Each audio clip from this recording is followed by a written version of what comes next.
How to replace your kitchen faucet. I am Stephen Wimberley, and this is Working with Wimberley. So the first thing I'm going to do underneath the sink is turn off the shutoff valves.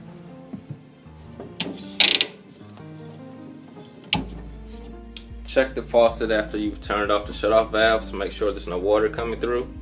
The next step is to disconnect the supply lines.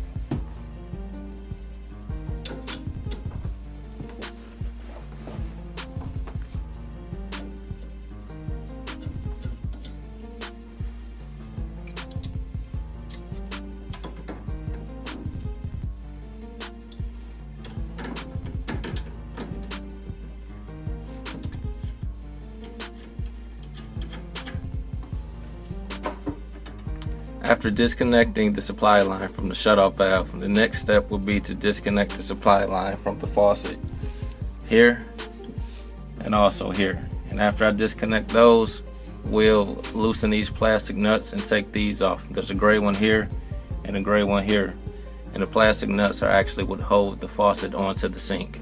I also removed this white one that's holding on the sprayer. With the old faucet out, I can more easily show you what I did.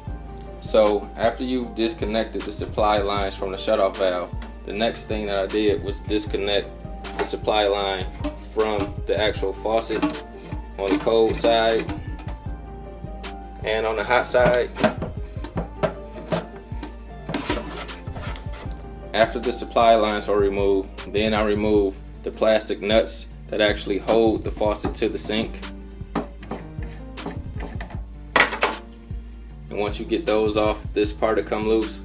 But then you'll need to take off the supply line that goes to the sprayer. With this particular model, you just squeeze in the clips, push them forward, and then the line just pops out. There was also a plastic nut at the base of the sprayer that I had to undo.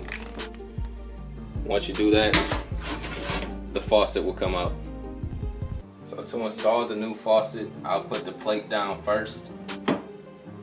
Now sometimes you may need to put plumber's putty on the bottom of this. This one actually has a foam seal already, so I'm not going to use any plumber's putty. So I'm going to set it in place. I'm going to take my faucet and slide all of the supply lines and hoses down the middle.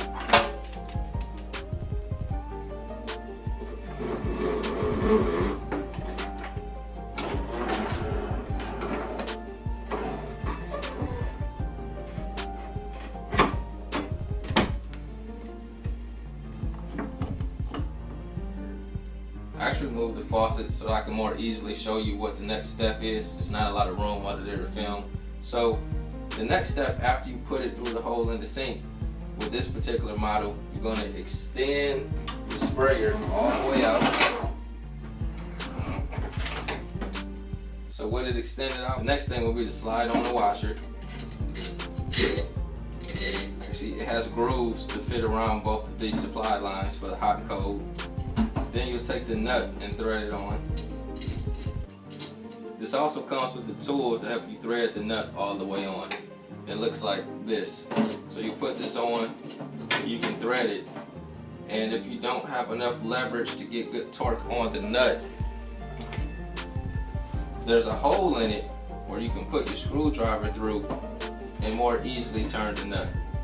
So now I'm going to take off this nut and washer, put it in position, and do this under the sink. Underneath the sink, you can see that I have the washer and I have the nut on. And also I connected the cold and hot supply lines to the shutoff valve, and I put the weight on the sprayer hose. So with the faucet in position, the last step will be to install the soap bottle. Okay, so the last thing that I'm going to do is install the soap bottle. So the dispenser will go down through the hole in the sink.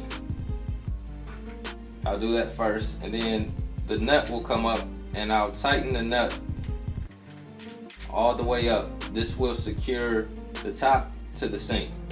Now the way it connects to the bottle, there are threads in here which match the threads here.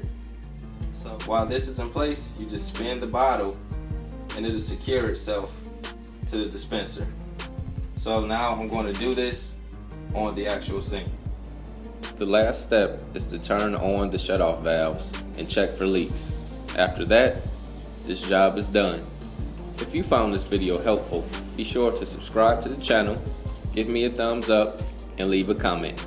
God bless you all.